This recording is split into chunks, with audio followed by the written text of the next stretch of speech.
O Ourense Film Festival foi o escenario escollido pola Fundación AISGE para presentar as biografías de 4 grandes intérpretes galegos. Historia dun soño, autobiografía de Celso Bugallo. Na pantalla do recordo, escenas da miña propia vida de Xan Cejudo e publicada con carácter póstumo. Nunca é tarde, de Pirula Expósito e Terra Labrada, de Manuel Lourenzo. Son as monografías que xa forman parte da colección Taller de la Memoria. Emilio Gutiérrez Cava estrenouse como presidente da Fundación en Ourense cas seguintes palabras. Documentalmente es muy importante. Yo soy también una persona que le gusta mucho la investigación. Creo que cumplen una labor muy importante porque ocupa todo lo que se ha venido a llamar secundarios. Nosotros preferimos hablar de actrices y actores de soporte más que secundarios, ¿no? Son los que soportan, digamos, el peso de algunas veces de protagonistas de dudosa tradición cinematográfica. Y ellos son los que han mantenido muy alto el cine español, ¿no?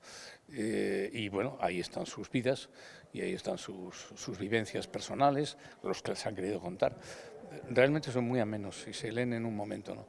El año pasado, hace 2 años, cuando todavía no había pandemia, yo tuve la ocasión de presentar en Madrid otros 3 libros y realmente fue muy emocionante. Esta es la primera vez que se hace en Galicia, no va a ser la última y para todos nosotros es una gran satisfacción para AISGE, para todo el colectivo de AISGE, poder presentar estos libros en cualquier lugar del mundo porque son cultura y son vivencias.